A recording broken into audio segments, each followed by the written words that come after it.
Top of the morning to you. Let's make some corned beef and cabbage. Hey guys and gals, Mr. Know-It-All here, and we are going to give you the easiest, simplest way to cook corned beef cabbage. And coming from a full-blooded Irishman, you're going to love this. This is so simple.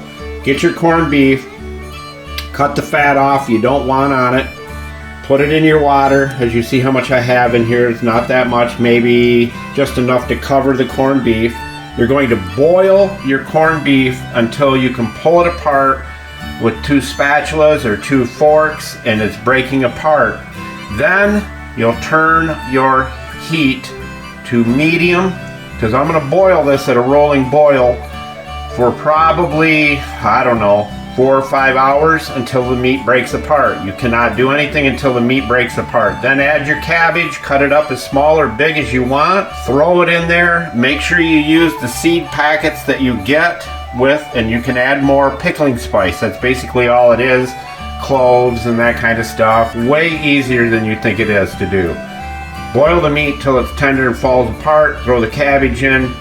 Cook that at medium heat until the cabbage is all nice and soft. And basically you can add some carrots and celery if you want. We add a few carrots, but I'll show you this as we go along here. So right now it is 8:41 in the morning, and we'll cook this for probably, like I said, 3-4 hours, and just keep it boiling. You don't have to have it on high. I've got it on high right now, but you don't have to have it on high. Once it starts to boil, put the lid on and just let it cook. All right, here I'm going to add a little bit more of the pickling spices. I like it really strong, so I'm going to add about 2 tablespoons in. Got some cloves in it, little bay leaves. Alrighty then. We are now at 10:27. We put it in at 8:41, and we've got a nice little boil going on. This is how tough the meat is, and there's probably not a tougher chunk of meat out there than the brisket. I'm pushing pretty hard. You can see my hand tightened up. I cannot push that wooden spoon handle into it, and it's pretty fogged up, but we have a couple more hours or more to go. Okay, so now it is, up here at this time, is 11:57.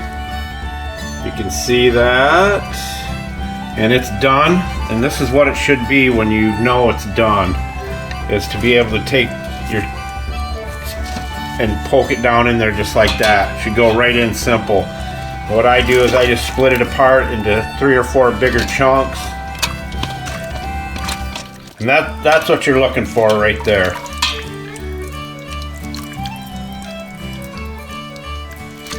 So that meat's done. At this point you would add in your cabbage and cook it to the tenderness of the cabbage that you like. If you like it floppy, if you like it stiffer, whatever it may be, that's what you'll do. Now, I didn't add much water to this because I have all these here from prior cabbage Irish days, and these are all going in. Cabbage is already cooked. There's the corned beef in them, but I want to make one big pot and go from there. So that's why I don't have much water in that one.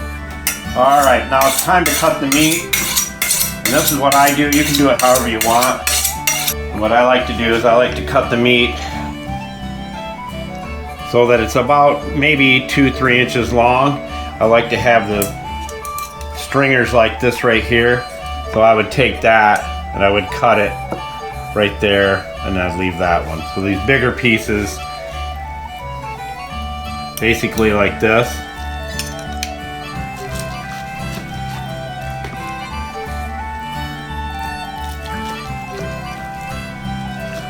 And then we leave some bigger chunks in there like that, and just break that apart.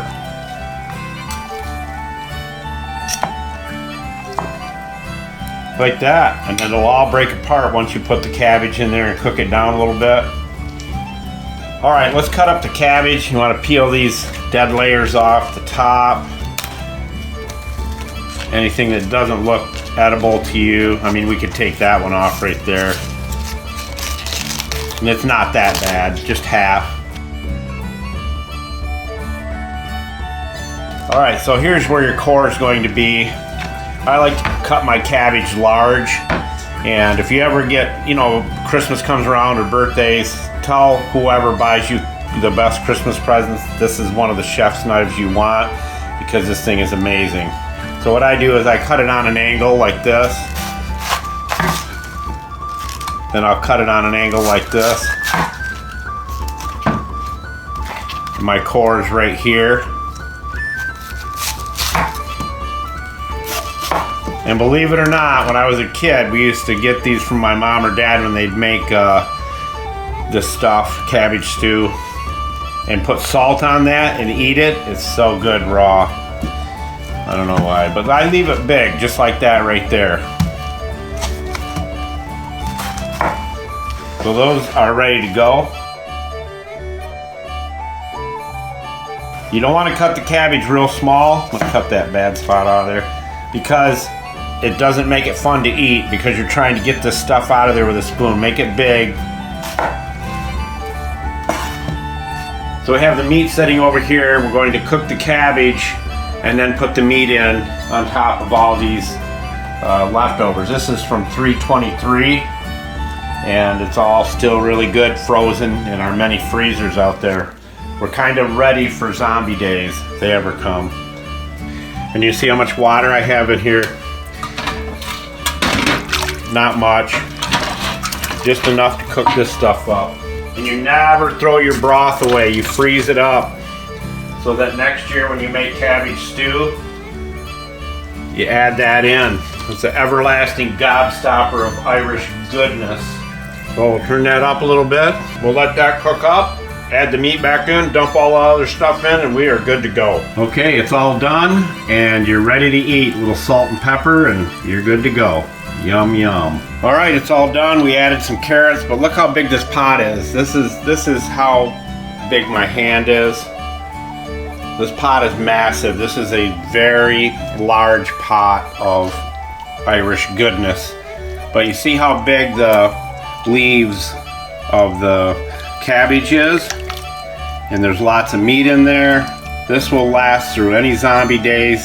And if the zombie comes and tries to get my corned beef and cabbage, it won't be top of the morning to you.